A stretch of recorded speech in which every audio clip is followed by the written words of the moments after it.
우리 익숙함이란 단어를 잘 아시지요? 예, 여러분들은 어떤 것에 익숙함을 느끼시나요? 예, 우리는 뭐 오래 사용한 물건에 익숙함을 느끼기도 하고, 뭐 익숙한 사람을 만날 때도 익숙함을 느끼고, 그리고 뭐 익숙한 장소에 갈 때에도 이렇게 편안함을 느끼고 하지요. 운전을 하시는 분들 같은 경우에는 이렇게 처음 가는 곳은 무조건 내비를 딱 누르잖아요. 내비를 딱 하고선 그거 내비에 쫓아서 이렇게 운전을 하다가 이 동네나 익숙한 곳에 이제 오면 그 다음에 또 내비를 딱 끄고, 예, 이제 익숙한 그 길을 편안하게 이제 안전하게 이렇게 가십니다. 예. 이 익숙함이라는 것은 우리 삶에 있어서 굉장히 좀 편안함을 느끼게 하는데요. 자, 익숙하다는 것이 어떤 대상에 대해서 자주 겪어 잘 알고 이에 대한 행동이 서투르지 않고 능숙하다는 그런 의미를 가지고 있습니다. 그래서 익숙한 길이나 사람을 만나거나 익숙한 장소에 가게 되면은 우리는 경계하지 않고 또 긴장하지 않고 편안한 상태가 이제 되죠. 자, 그런데 이 익숙함이라는 게 마냥 편안하고 좋은 것만은 아닙니다. 이 익숙함 속에는 함정이 있는데요. 그것이 무엇이냐? 바로 익숙함은 우리에게 편안함을 제공하지만 이 익숙함이 주는 편안함에 안주하는 순간에 그 익숙함을 벗어나기 싫다는 거죠. 변화를 거부하는 거예요. 그래서 사람들은 그러니까 변하고 싶어 막 하면서 이런 그런 변화에 대한 갈망을 느끼면서도 한편으로는 이 변화에 대한 거부감이 동시에 일어나요. 그래서 그 익숙함, 내가 갖고 있는 익숙함, 편안함이 깨질까봐 또 한편으로는 두려운 마음이 들기도 합니다. 그래서 변화가 아니라 이 익숙함을 계속 내 안에서 유지하려고 할 때 어느 순간 그 익숙함에 젖어서 그 익숙함이 그냥 그 안에 안주하는 당연함 가운데 이렇게 우리 삶에 자리 잡게 되는 거죠. 자, 오늘 본문에는요, 미문이라는 곳이 나와요. 자, 미문이 어떤 곳이냐면 바로 성전을 들어가기 위해서 통과해야 하는 문이에요.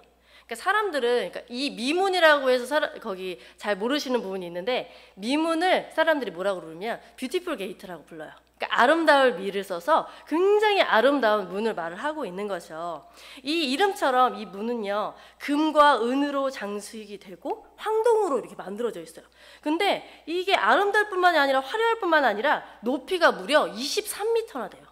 어마어마한 거죠. 예, 그만큼 거대하고 웅장하기까지 했습니다. 이제 이 뷰티풀 게이트는 유대인의 마음을 사기 위해서 헤롯이 지었는데, 이 미문에 대한 유대인들의 자부심이 당시에 굉장히 대단했어요. 그 화려한 문을 지날 때마다 그 있잖아요, 특권의식. 내가 여기를 지나가고 있어. 내가 이 안으로 들어가고 있어.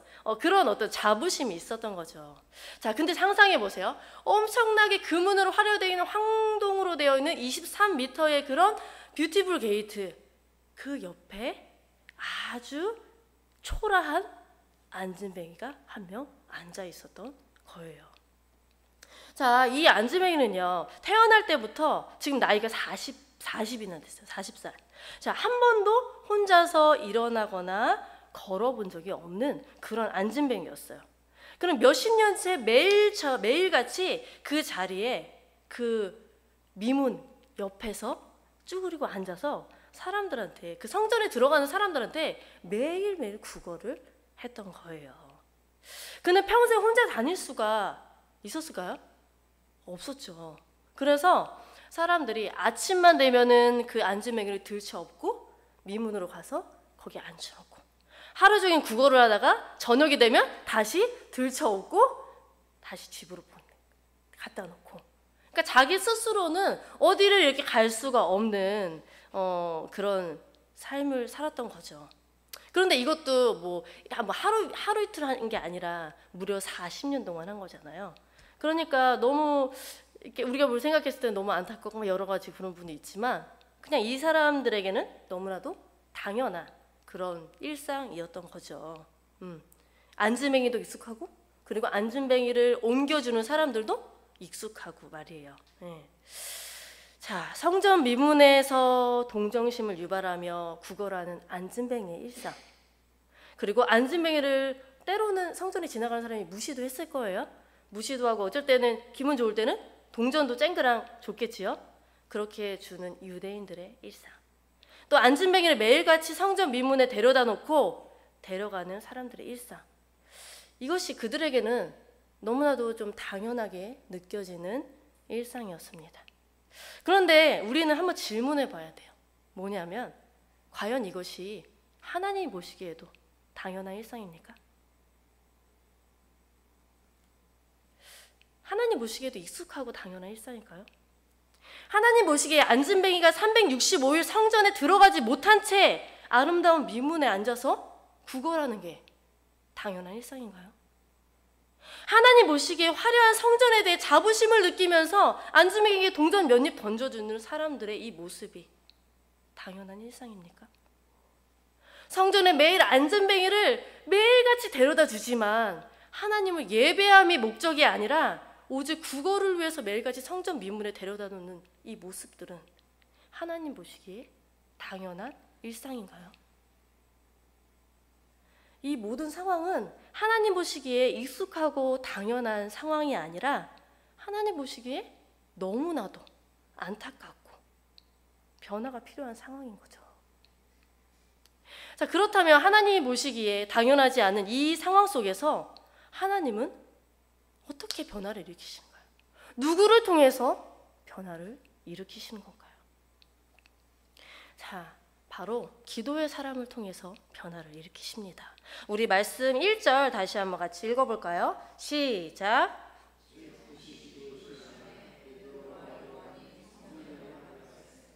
네, 베드로와 요한은 성전으로 지금 올라가고 있어요. 왜 올라가고 있냐면은 기도를 하기 위해서이죠. 유대인들은 하루에 3번 시간을 구별을 해서 하나님께 기도하러 가는데 베드로와 요한은 그 시간의 마지막 시간 제9시, 여기서는 9시라고 나와 있는데 우리나라 시간으로 하면 오후 3시 정도가 되는 거예요. 자, 이 시간에 성전에 올라갔던 거죠. 근데 그 시간에 맞춰서 올라간 걸 보면은 베드로와 요한이 매일같이 그냥 뭐 한 번 이렇게 한 게 아니라 매일같이 습관처럼 그 기도의 자리에 나가는 사람인 것을 우리가 알 수 있습니다. 여러분, 기도의 자리에 나간다는 게 어떤 의미일까요? 무엇을 말할까요? 네, 기도의 자리에 나간다는 건요, 내 마음대로 살고 싶은 편안함, 익숙함, 분주함을 다 멈추고 하나님 앞에 나가는 거예요. 기도하려고 하면 진짜 유혹이 많거든요. 네, 기도를 막 진짜 하려고 막 마음을 먹었어. 그래서 하나님 막 기도를 하려고 그러는데 갑자기 핸드폰이 막 울려. 아니면 갑자기 해야 할 일이 막 생각이 나. 막 그런 경우가 굉장히 우리한테 많이 있잖아요. 온갖 잡생각이 들어서 집중을 못하게 하고, 예전에 청년 때 이렇게 기도를 막 하나님한테 하고 싶은데 되게 집중 이렇게 해서 하고 싶은 거예요. 그래가지고 제가 하나님한테 이제 내가 아무 방해도 받지 않고 하나님 앞에 기도해야지라고 생각하고 진짜 조용한 장소를 찾았어요.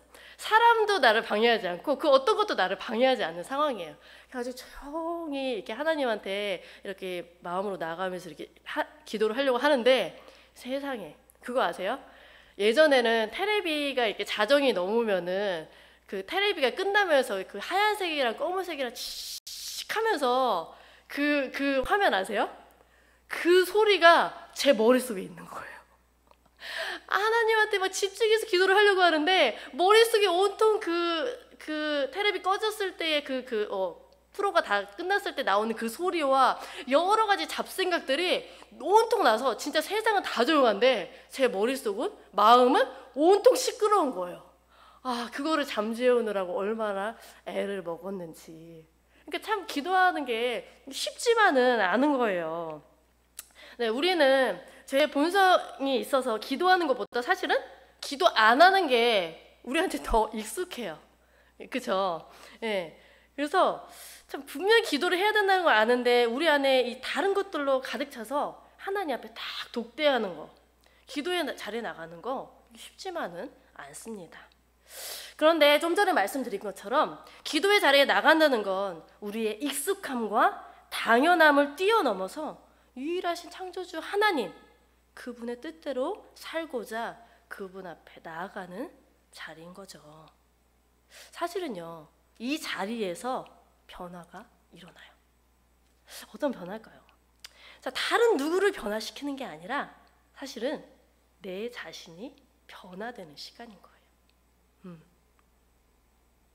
하나님께 시선을 초점을 맞추면서 내 마음이 변화되고 내 생각이 변화되고 나의 익숙함을 내려놓고 하나님의 익숙함으로 내가 변화되고 채워지는 그런 시간인 거예요.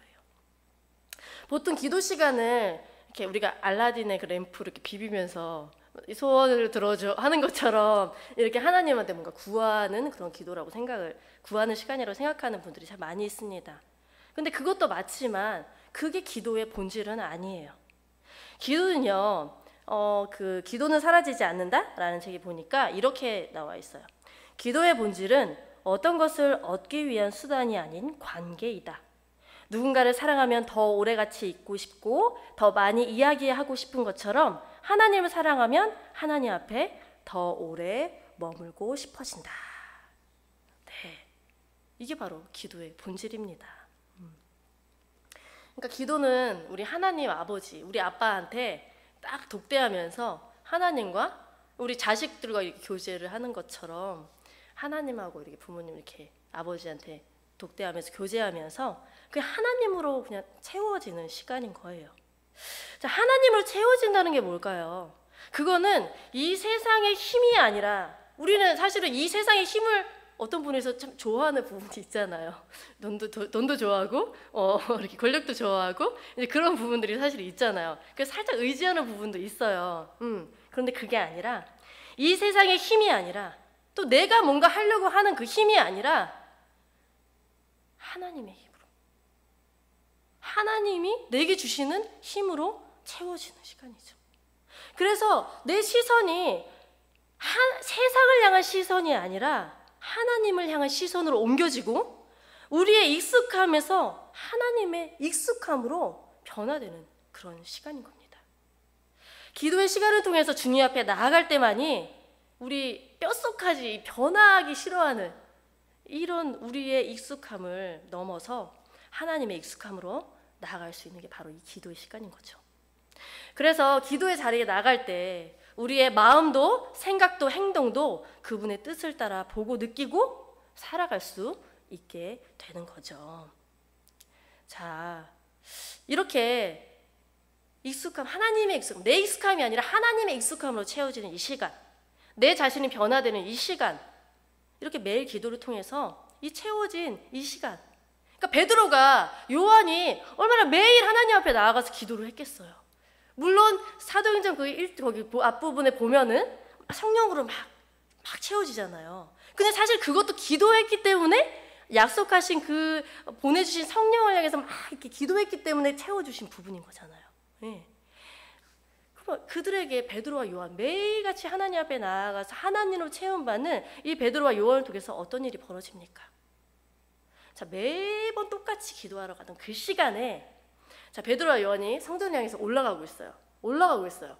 자, 근데 뭐 안전뱅이가 이렇게 항상 미문에 있으니까 이렇게 싹 봤겠죠.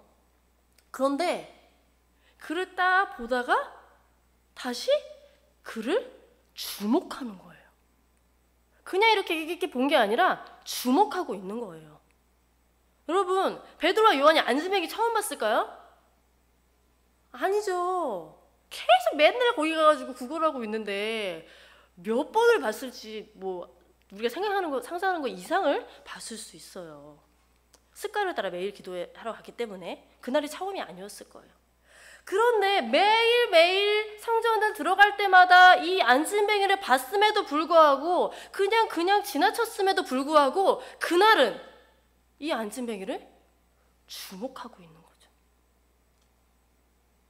그 안진뱅이를 보는 시선이 달랐던 겁니다. 자신의 익숙함으로 있을 때 전혀 보이지 않았던, 그런데 하나님의 익숙함으로 채워져 있던 이 베드로와 요한에게 바로 안진뱅이가 눈에 들어온 거예요. 여러분, 기도의 자리에 나가는 사람들에게 보여주시는 특권이 바로 이 보는 변화입니다. 무엇을 보는가? 하나님이 보시는 걸 보는 거죠. 하나님이 주목하시는 것을 보는 거죠. 누가 보게 하신 거예요? 바로 하나님께서. 그러니까 더 자세히 얘기하면 베드로 안에 계신 주님께서 베드로와 함께 그 안진뱅이를 주목하고 계셨던 거예요. 여러분, 베드로와 요한이 그를 주목하면서 뭘 봤을까요? 아, 장애가 있구나. 아, 다리를 못 쓰는구나. 아, 국어를 하고 있구나. 이런 거 봤을까요? 아니죠. 베드로는 그거 이상의 것을 봤어요. 그거들이 본 것은, 베드로가 본 것은 안즈맹이가 자신의 익숙함에 갇혀 있는 그 모습. 영적으로는 죽어 있고 마음으로는 영혼도 마음도 하나님에 대한 기대 소망도 전혀 없는, 소망 없는 그 인생을 주목한 거예요. 여러분, 근데 아무 소망이 없는 사람인데, 진짜 누가 봐도 아무 소망이 없어서 여태까지 그냥 그런 삶을 40년 동안 산 사람인데, 근데 중요한 건 누가 그를 주목하고 계십니까? 주님이 그를 주목하고 계신 거예요. 그 사람에게 아무 소망이 없다 할지라도, 아무 가능성이 없다 할지라도 하나님께서 그를 주목하시고 계신다면 그건 뭡니까? 변화가 시작된 거죠. 베드로는 안진뱅이의 눈으로 볼 수 없는 영혼의 그 상태뿐만 아니라 하나님이 일하실 것에 대한 믿음, 그리고 하나님이 주시는 확신까지 들었던 거예요. 이거 아무나 할 수, 상상을 해보세요. 그 다음 보면은 이제 우리 4절, 아니 그 나중에 이렇게 막 이렇게 세우고 막 선포하고 하잖아요. 이 하나님 주신 확신과 믿음과 이 담대함 없으면은 그거 할 수 있을까요? 없죠. 여러분, 이게 참 우리는 가끔 주님이 가끔 이런 생각할 때 있어요. 예전에 저도 그런 생각 많이 했었는데, 하나님이 나 이렇게 힘든 거 못 시키시면 어떡하지? 옛날에는 막 약간 선교지 되게 막 오지 보내시면 어떡하지? 막 이런 걱정들 되게 많이 했었거든요. 힘든 거 시키면 어떡하지? 걱정되는데. 근데 이렇게 신앙생활을 하고 더 이렇게 나가다 보니까 제가 좀 주님에 대해서 좀 오해하고 있었던 부분이 있더라고요.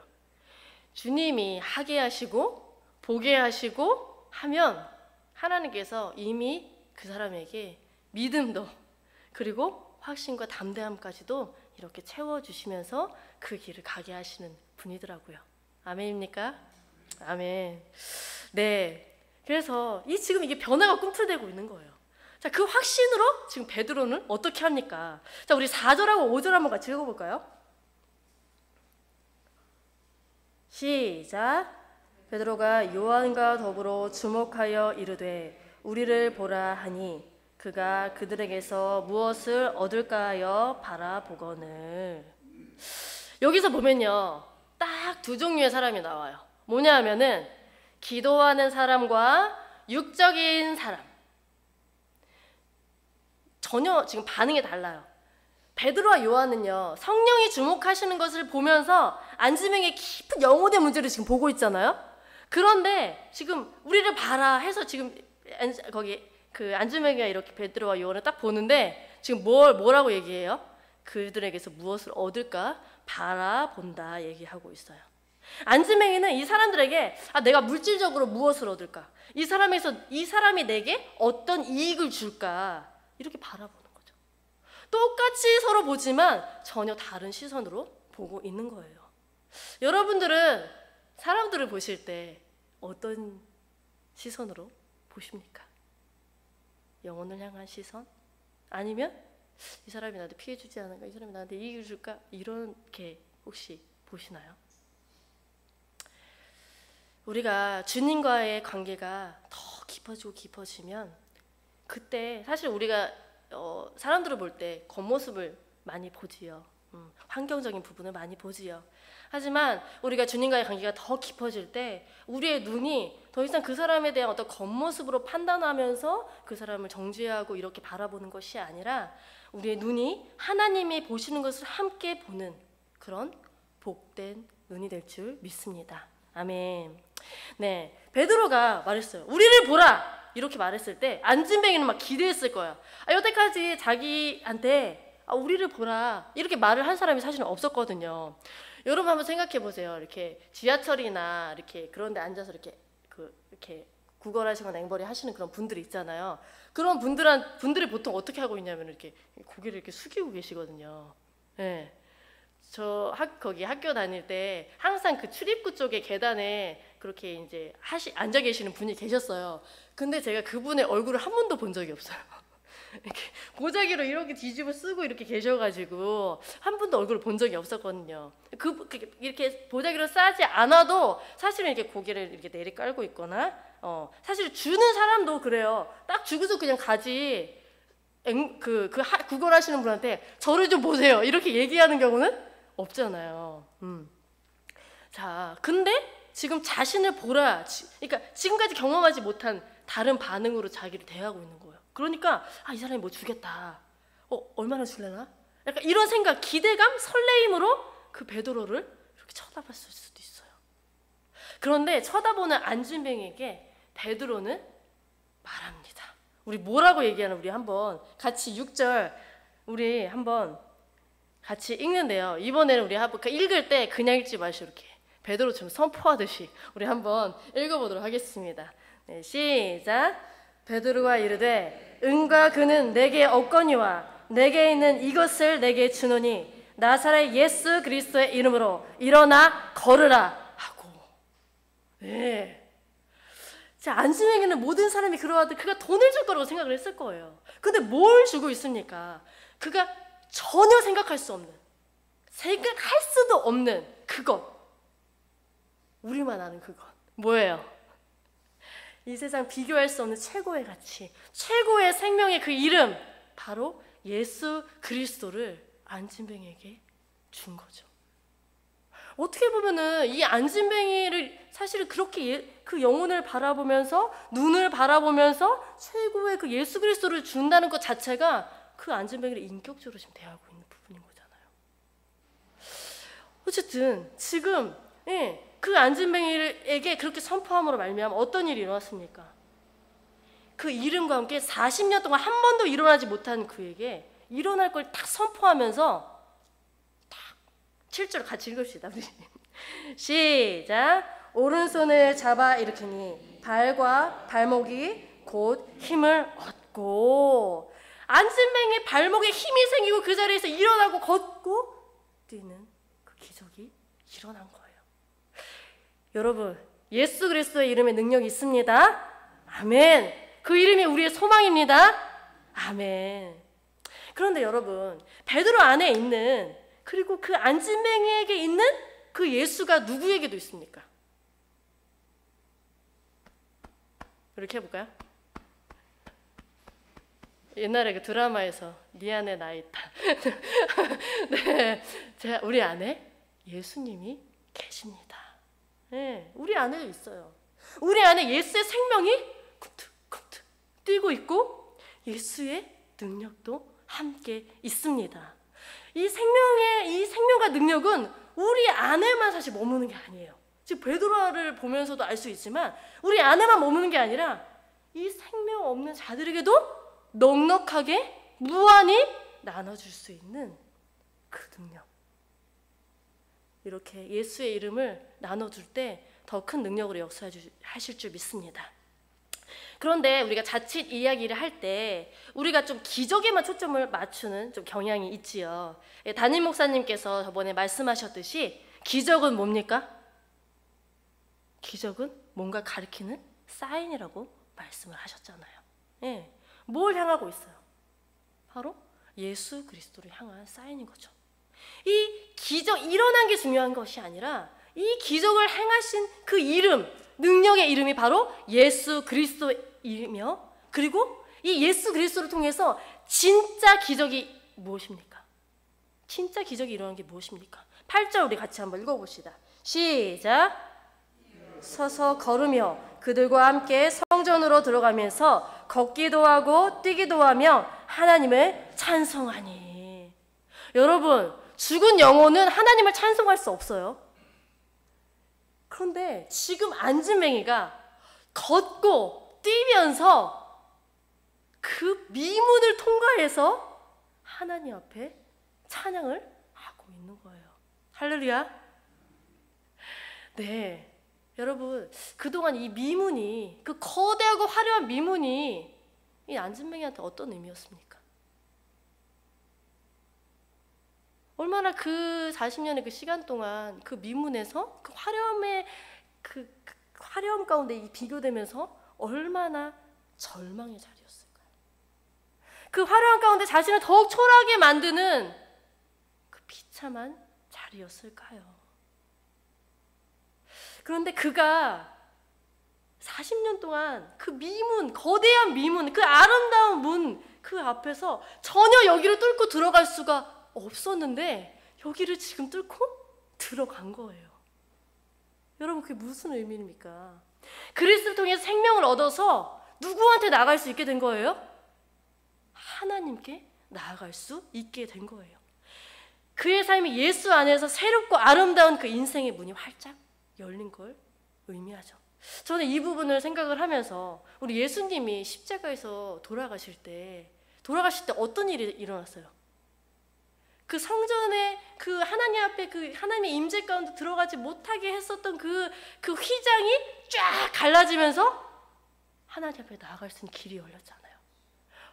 그 장면이 딱 생각이 나는 거예요. 네. 예수 그리스도를 통해서 하나님 앞에 나아가지 못했던 우리들이 가장 큰 걸림돌인 이 문제가 회복이 되고 죄의 문제가 해결이 되고 하나님 앞에 나아간 것, 정말 주님의 은혜입니다. 네, 안즈메이는 이제 예수님으로 인해서 이 절망과 비참함을 넘어서 하나님을 향한 이 세상에, 물론 그 안즈메이가 이게 다리가 고쳐지면서 전혀 다른 삶을 살았을 거예요. 그런데 거기까지가 아니라 어디까지 가는 거예요? 영원에까지 그 길이, 삶이 확장되어진 거죠. 여러분, 이것이 바로 하나님 보실 때 진짜 기적이고 진짜 하나님의 당연함입니다. 이 당연함을 위해서 누구를 통해서 변화를 일으키시냐? 바로 매일 하나님 앞에 나아가는 사람, 기도의 사람, 예수의 그 능력을 사용하는 사람, 그 사람을 통해서 하나님은 변화를 일으키십니다. 여러분, 오늘 안즈맹의 이야기를 지금 들었지만 그동안에 그 반전이 일어나기 전까지는 모든 사람들이 그 익숙함 가운데 아무런 문제의식을 느끼지 않았어요. 그런데 기도의 사람을 통해서 그 문제를 보게 되었고 그 문제가 하나님 안에서 회복되어지는 역사를 보게 되었죠. 여러분은 무엇에 익숙하고 무엇을 당연하게 생각하십니까? 여러분이 익숙하게 생각하는 그 삶 중에서 하나님이 당연하게 생각하지 않는 그런 부분은 어떤 부분이 있을까요?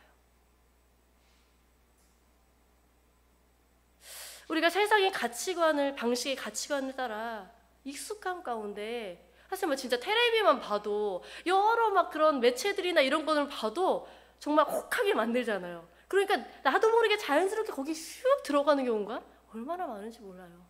그런데 그러는 순간에 진짜 우리의 생각과 이런 것, 가치관 이런 것들이 정말 하나님을 향한 하나님의 당연함이 아니라 어느 순간 세상의 당연함을, 익숙함을 우리에게 또한 흡수하면서 그렇게 살아가고 있는지 모릅니다. 여러분, 우리가 정말 하나님, 세상의 익숙함이 아니라 하나님의 당연함으로 우리가 변화를 꿈꾸는 그런 사람들이 되길 원합니다.